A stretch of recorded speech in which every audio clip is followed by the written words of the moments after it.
Hi everyone, it's Dawn. Happy Monday. I hope this goes up on Monday. It might go up on Tuesday, but either way, happy beginning of your week. And I hope you all had a wonderful weekend. We did. It obviously, I always say, goes by too fast. Yesterday was a really overcast day and it rained a lot, and so is today. So I thought it would be a good day to make a video. And I've been having some people ask the same questions over and over lately, beauty related questions. Yeah, mainly beauty related questions. One is not quite beauty, but I guess it can be a beauty related question. So I was going to answer three commonly asked questions that I've been getting recently, and I'm going to try to be brief about this. I always say I'm going to do a Q&A for all of you, and I even ask sometimes for you to submit questions for Q&A, and then I just never do it because I feel a little self-conscious talking about myself. But I'm getting better about that, and so I am going to do an up-and-coming Q&A. I'm going to start with these three. Okay, so I'm going to jump in with the first question, and many of you have been asking me how my hair grows so fast. And my hair has always been pretty fast growing, and I have always done kind of this thing where I cut it really short and then grow it really long and repeat the cycle. So it'll stay short for a couple of years and then it'll stay long for like 3 to 5 years, and then I cut it short again. I'm really trying to grow it out really long and keep it long. Just because I'm worried that I might be on borrowed time now that I'm 53 years old. I'm afraid that something's going to change hormonally or chemically within my body and my hair won't grow so fast. So I probably won't cut it as short in the future. But during COVID, I did cut my hair really, really short as a pixie cut. And I did also bleach my hair, and that was kind of a dumb thing to do, but I always tinker with my hair at home. I always have my daughter help me trim it or cut it for me, and I always dye my hair at home. So whenever I color my hair, I always color it myself at home. I never go and have it professionally done. But during COVID, I don't know, I got a wild hair somewhere and decided to put some bleach on my hair, and I lightened my hair a couple of shades lighter, so it was a very, very light strawberry blonde. I didn't like the end result, but I didn't keep doing it, and it was fine, and it grew out quickly, but it did damage my hair. That's one thing I noticed, is that my hair did get very damaged. So then I decided to use the Olaplex system and try to add some keratin and protein back into my hair, and I did do that. But then I used it too long and it started to dry out my hair, because if you use too much protein on your hair and your hair doesn't need it, it will make your hair feel like straw. So I kind of had a little catastrophe during COVID, like so many of us did. So many of us gained weight, ruined our hair. I mean, it's just like all this time on our hands holed up inside that we just started, what do they say? Idle hands are the devil's playground. And that was definitely true for me. After that, I decided just to get my hair, I let my hair grow a little bit and I had it trimmed. I went to Ulta Salon and just had it trimmed and cut nicely. To the end of February, I had my hair cut, and this was the length. So it was like right at my shoulders, and that's how it was in the front. I have cut bangs since then. So it was sort of, my goal at that time was to try to do kind of like an inverted bob. That never kind of came to fruition. I thought I would just keep trimming my hair and keep it that length, but I ended up just letting it grow. And so now we're at the beginning of August, and this is what my hair is. And I have been getting it trimmed, like just kind of dusted a few times, just to make sure I don't get any split ends or anything like that. And I don't have any. They're pretty, my ends are really nice now. And so, yeah, I kind of stopped messing with my hair and I've been letting it grow. So the question I've been getting is, how has it been growing so fast? My hair does grow about an inch, maybe an inch and a half or an inch and 3/4 every month. And so it does grow pretty quickly. And I think it's just that my hair isn't damaged. It's really healthy right now. And so it does grow fast. Whereas if my hair is damaged or not healthy, it's more vulnerable and fragile, and then it can break off on the end. I think the reason my hair grows so quickly is that it isn't vulnerable and damaged, and I don't have split ends or dry ends, which can make it seem like your hair isn't growing. And that might be the case for you if you bleach your hair or use hot tools on your hair or do a lot of just chemical processing on your hair is vulnerable and it will kind of break off on the ends. And I know a lot of people, my girlfriends included, and I've even thought this in the past whenever I was younger and would do like perms and things like that, it would seem like my hair wasn't growing. But what was actually happening is that when I was combing it and brushing it, or sometimes even if it would get caught under my purse strap, it would just kind of break off on the ends. And it seemed like it wasn't growing, but it really was still growing. So that might be the case for you, and that's something to consider. You might just have damaged hair that's kind of breaking off. And so that's one thing you can look into if you feel like your hair is not growing. So I've been washing my hair pretty frequently in the summer months because I get a lot of product in my hair in the summer months. I spray a hair protectant so it protects my hair and my color from the sun. And I also spray sunblock on my body and that gets in my hair. And I also have kind of a greasy scalp sometimes. So I do wash my hair much more frequently in the summer months than I do in the winter months. I usually wash my hair almost every day. So like 5 times a week. And what I've been doing is washing my hair with the L'Oreal Elvive Dream Lengths. And this is the shampoo and conditioner. And this is formulated with castor oil, B3, B5, and it feels lightweight and it's very, very nourishing and conditioning. And so it's so conditioning that I only use the conditioner like from here down because I don't like the way it feels when it's up on the top of my hair because it is so moisturizing. Plus I make a lot of sebum myself up on my scalp. So I try to stay away from my scalp with the conditioner, but I do use the shampoo only on my scalp and I work it down a little bit and then whatever's left I kind of bring down to the bottom. So I'm not always shampooing the length of my hair. I'm conditioning it on a really regular basis though. So I do wash my hair twice a week with the L'Oreal Elvive, and then on the other days, the other 3 or maybe 4 days that I cleanse my hair, I use a co-wash. And I'm not super picky about the brand of co-wash. I've used so many over the years. I like the ones from Carol's Daughter.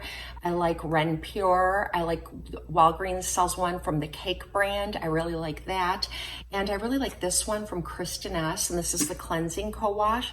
And it's really nice. And it's really just like a conditioner and it doesn't really suds up, but I put a generous amount on my hands and I start at my scalp and I work it onto my scalp just to remove anything that's sitting on my scalp.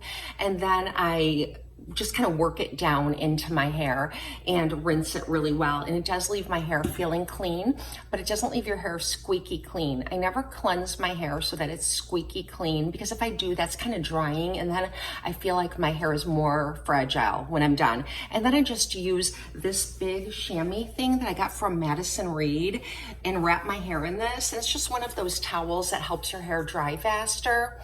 And I put on my nighttime skincare and then I comb my hair out with a large tooth comb. And then when I get in bed at night, I just kind of gather it up and pull it to the side. And I put it in like a no-tug pony holder and just kind of leave it like this at night while I'm sleeping. And sometimes it falls out at night, but I just kind of leave it in one place when I'm sleeping at night. And then in the morning, I take it out and I'm just very careful. I just sort of like finger comb my hair, or I might use my natural bristle brush that I got from Bass Brushes. I'll link it below. It's a natural brush so it can absorb like oil and stuff on your scalp and kind of bring it down to the ends of your hair. And I think that that's really helpful too. So that's all I do. And since I don't use heat on my hair, I do purchase a lot of little clips for my hair and I purchase a lot of headbands. If you've been watching me, you know I always have some kind of headband or hair clip of some type in my monthly favorites because I always look for new ways to style my hair without using any heat. And I think that's the ticket. And the other thing is my diet. And I'm not gonna go into that very much here. Some of you have asked me to talk more about my diet, so I'm gonna make a separate video for that. But I feel like I have a pretty well-balanced diet and I take a daily multivitamin. I don't take anything that's made particularly for your hair or hair growth, but I do get a daily vitamin. I've actually read that if you take a daily multivitamin that's formulated for, like for example, for me, women over the age of 50, then it's going to have everything in it and you don't need to take anything extra like biotin or, it's going to be in there. So I don't really fool around with that. And yeah, I think it really helps. So let's go on to the next question. Before we go on to the next question, just want to show you this super cute summer dress in case any of you are in the market for a really cute summer dress. I purchased this on the Gap Factory outlet online and I absolutely love it. Let me show it to you.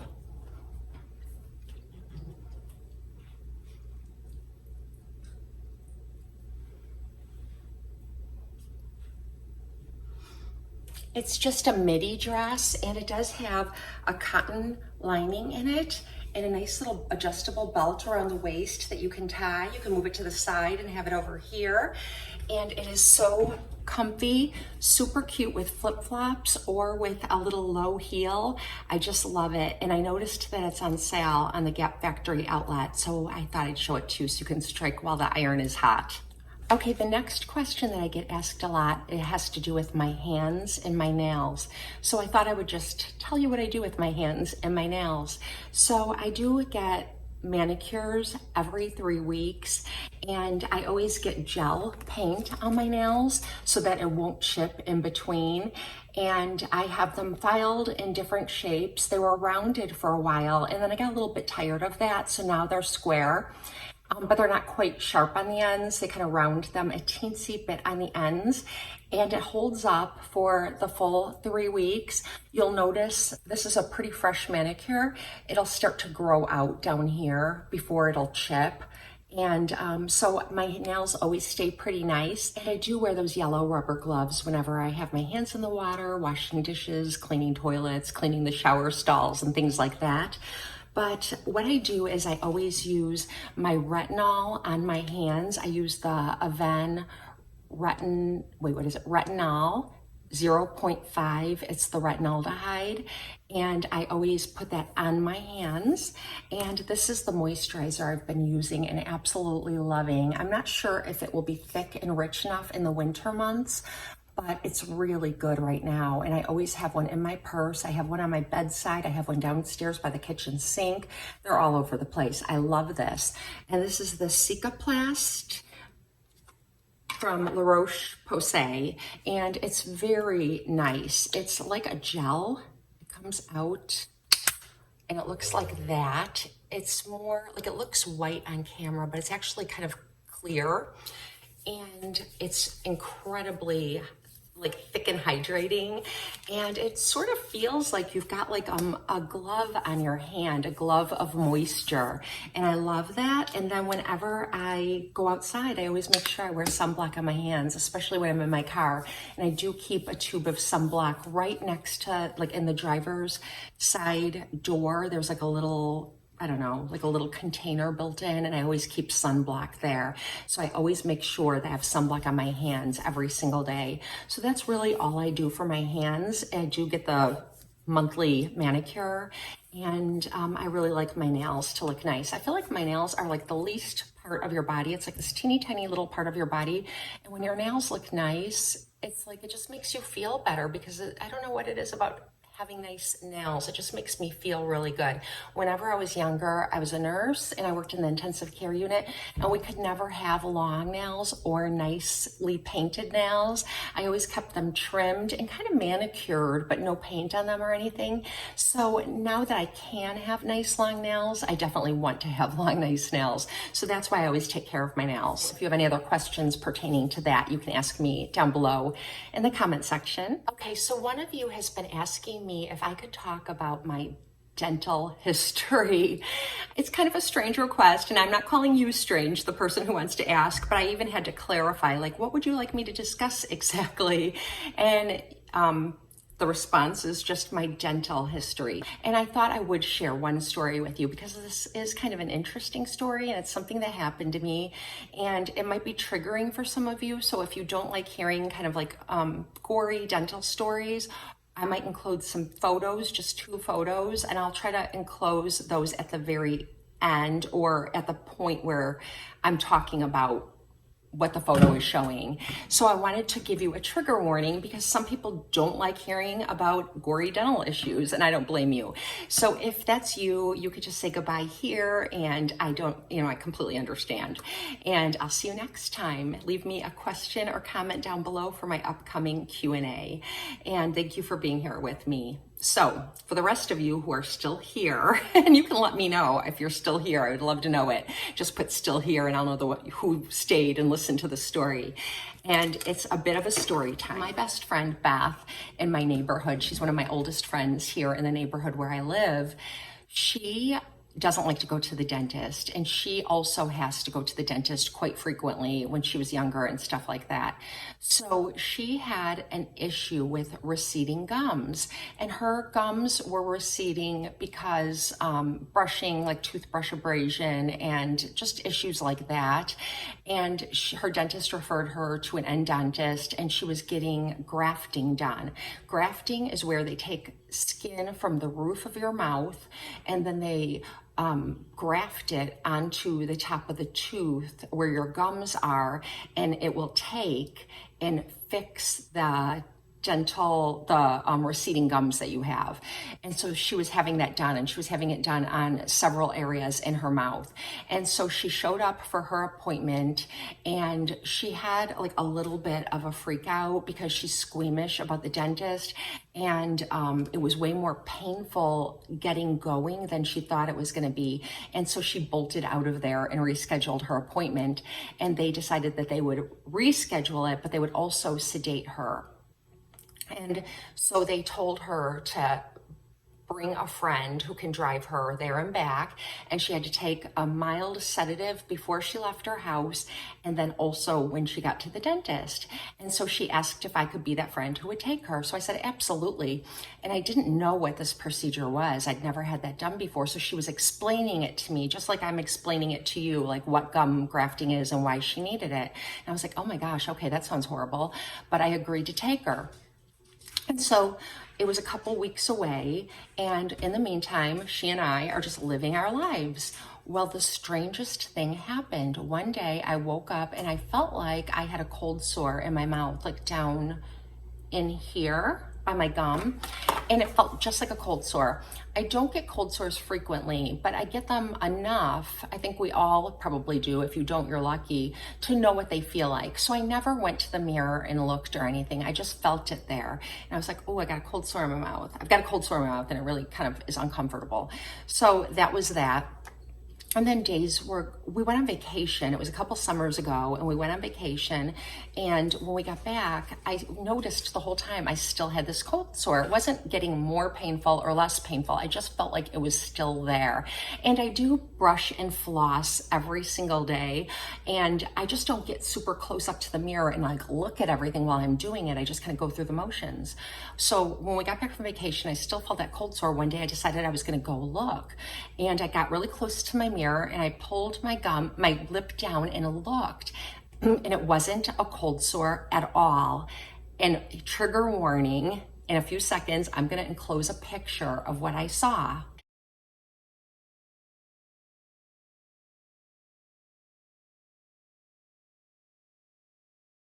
And so I'm looking at this in the mirror, and I'm like, oh my gosh, my gum is completely receded. So far down, it looked horrible, and it happened like just suddenly. So I went and showed it to my husband, and I'm like, oh my gosh, look at this. What do you think is going on? He's like, did you bite into something and injure it? And I'm like, no, I'd remember. I said, I was just like in bed one morning. I woke up and I thought I had a cold sore, and it's actually been there for almost a week, but I never really got a good look at it. I just assumed it was a cold sore. And he's like, it looks like you injured it. And so I had to go to the dentist and figure out like what I could do or if it would repair itself over time. So I made a dental appointment. In the meantime, my parents came over, and my mom has had a lot of dental work. So has my dad, and they know me and my dental work. So I showed it to my mom, and she's like, oh my gosh, you need to get that looked at right away. And I explained I have a dental appointment coming up. And she's like, did you injure it on something? And that seemed to be like the common question. Everybody I was going, look at this. You know, they're like, did you injure it on something? Did you bite into a chip? What could you have done? And I'm like, nothing. I woke up like this. And I thought it was so bizarre because my friend Beth had just been sharing all this with me, and I never heard about any of this before, and now it happened to me. Does that ever happen to you, like a synchronicity like that? It's like, I don't believe in like that manifestation stuff, but I'm like, did I manifest this in some way? But I made an appointment for the dentist like everybody told me to do.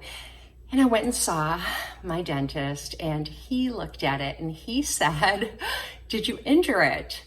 What happened? And I said, I woke up like this. I don't know what happened. And he said, it looks like you might have injured it. I don't know what else could have caused that. Now, I love my dentist. I still go to this dentist, and we never have any problems or anything like that, but he really didn't have anything to offer me other than it looked like I injured it in some way. And so he gave me a referral to an endodontist or a periodontist, one of those two. They do all that surgery in your mouth. And so, I had that in my purse. And in the meantime, I had to take Beth to her appointment, my friend. And so I hadn't made the appointment with the endodontist or periodontist yet, but I took Beth, and she took her sedative, and I drove her there, and I'm in the waiting room with her, waiting for them to call her in. And I look at the sign up by the desk where you make appointments, and I'm like, wait a minute. This is the same place my dentist referred me, and she doesn't go to the same dentist to me. So, but this isn't that much of a coincidence because she does live in my neighborhood, but she just sees a different dentist, and our dentists both happen to refer us to the same periodontist. So I'm like, oh my gosh, this is the card I have. So I pulled it out, and I'm like, I have to call and make an appointment. And the lady behind the desk could hear us, and she's like, would you like to make an appointment now? So I just went up and made my appointment. I was like, that's like so many weird coincidences. So anyway, everything went great with Beth. She did fine. I drove her home. And here's where my story now like begins. So I finally get in there like a week later. Now this gum recession didn't get any worse, nor did it get any better. It stayed exactly the same, and it felt like a cold sore. And I was just careful around the area because it felt like, now that I know what it was, I knew there was some sort of injury going on there. So I finally got my appointment to see the periodontist or endodontist, whichever it is. And so the first appointment was for him to look and see what was going on, and then for me to come back and have it repaired. And so he took like this little pick, like those picks they use to clean your teeth, and it had little millimeter marks on it. And he went through my entire mouth and measured all my gums, and then measured that gum, and it was obviously way lower than any other gum. But but he told me like how I'm doing like with just basic dental work. And he said what had happened was that I have a muscle, like how you have where your lips attach to your gums. It's like a frenum, I think, and it attaches and kind of holds your gum in place.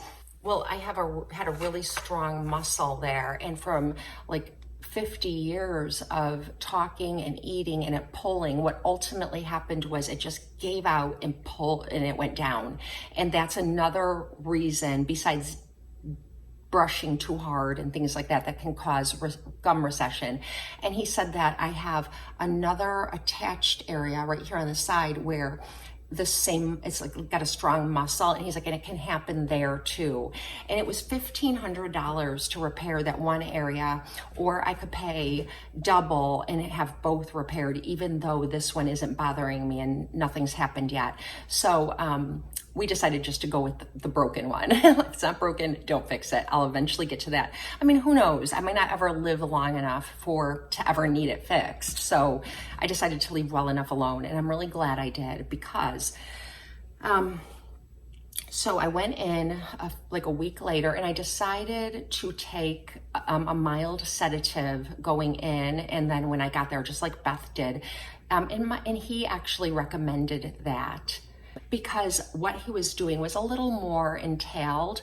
What he was going to do was fix the area where I had the receding gum by taking a graft from the roof of my mouth and grafting it on the bottom, but he was also going to cut out that whole muscle, the frenum down there, and remove it. So there was going to be like a pocket down here that would need to heal from the bottom up. So that's what he was doing. So obviously I needed to get it fixed. So there was no other choice. So my daughter Paulina took me. And so the day of the procedure, I did take that sedative. I don't really remember anything that happened, and I don't remember anything afterward. But Paulina does have one funny story. When I did wake up from the sedative and stuff when I got home, like I was really drowsy when I got home. I don't really remember getting home. And I was laying on the couch, and next to me was a great big iced coffee from Dunkin' Donuts. And I wasn't supposed to drink out of a straw or anything, like while this is all healing.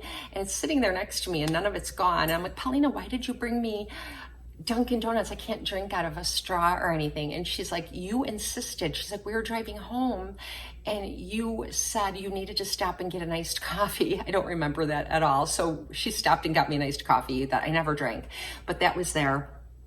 She got me home. And then over the next 10 days, it was horrible. And I hate to say that because I never want to be the person to give you a scary story in case you need to go through it too. But I will say that my friend Beth, after she went through her procedure, she had a couple days of having to be careful with what she ate, and it was smooth sailing.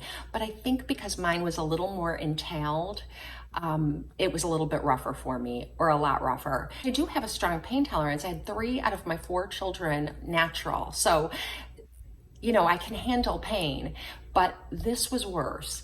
And so what was really hurting was obviously the roof of my mouth where they kind of skinned it. You know, they needed to use that tissue to make the graft and fix the gum recession, but also that removal of the frenum and the muscle was so sore. And there was really nothing that I could eat. I had to have like, one good thing out of this was that I could only eat like shakes, like cold shakes or popsicles and things like that. And I ended up losing 6 pounds by the time it was done, even though I was sustaining myself on shakes. And where I live, we have like this really great dairy called Oberweis Dairy, and they have the most amazing shakes and ice creams and things like that. And I would get them for my kids all the time, but I would never get one for myself. You know, I'd like take a little taste of theirs and that was it. But I was able to kind of sustain myself on their shakes, which was amazing. And I enjoyed that part of it thoroughly, but I would have to eat them with a spoon. And so basically I had 10 days of being home, and I'm going to show you what the graft looked like now, you know, the graft that they put on the receding area. And so, yeah, that's what that looks like. It looks like a little butterfly sewn on there. It reminds me, I don't know, something from like Silence of the Lambs. It just kind of creeped me out. And then a couple days later, I had to go back to the endodontist so he could check on everything. And when they were putting the work up on the screen, you know, modern dentist offices now, they have all this technology where they can show you every little nook and cranny in your mouth up on the screen. They accidentally put a slide up when somebody was holding me up mid-procedure, and it looked like something out of a zombie movie. It looked like I had eaten someone. There was so much like blood around my face, and it was horrible. It was all over my teeth. And the assistant even said, oh my gosh, I'm so sorry. I didn't mean to put that one up there. Disregard that. And she put up the right slide where it was kind of showing the dentist something he needed to see, comparing it to how it looked on that day. So everything looked good. The part that really hurt a lot was this part where they cut out the frenum and that muscle. And then the roof of the mouth obviously was very, very sore and uncomfortable. And yeah, that's why I lost 6 pounds by the time I could start eating normally again. But this kind of looseness or laxness from that muscle being cut out of here, I still notice it. And oh no, I just feel like that muscle was there for a reason, and it disobeyed and needed to be taken out. And now I have I feel like my lip is a little bit looser. I'm really glad I didn't have it taken out on the side. And I do have another one over here, but this one's okay. It's not too strong. So I'm really glad, because I feel like if I had all of these muscles taken out, it would be hard, I think, like to move my lip and to kind of control this area. So this muscle all right here, I can tell is gone. Like I used to be able to make facial expressions a little bit here with my chin, and I can't do that anymore. So I do notice that, and I do notice that this is a little bit gross, but even to this day, I sort of have to clean really well, like around my bottom teeth, and I won't bore you with those details, but that is like my worst dental procedure I've ever had done. And if this muscle ever does pull down the gum in this area, you'll all hear about it because I will be so upset. I don't ever want to have to go through that again. It was really bad. So that is like my worst dental story that I have for you. And if you have any horrible stories and you feel like sharing them, go ahead and tell me down in the comments. I love interacting with you. I don't usually share stories like this, so you'll have to give me some feedback if you like these kinds of videos or like story time videos, things that have happened to me, and I'll share more. But I hope you have a blessed and beautiful day. And yeah, get outside, enjoy some nice weather, and drink lots of water, and take good care of yourself and take good care of each other. I'll see you next time.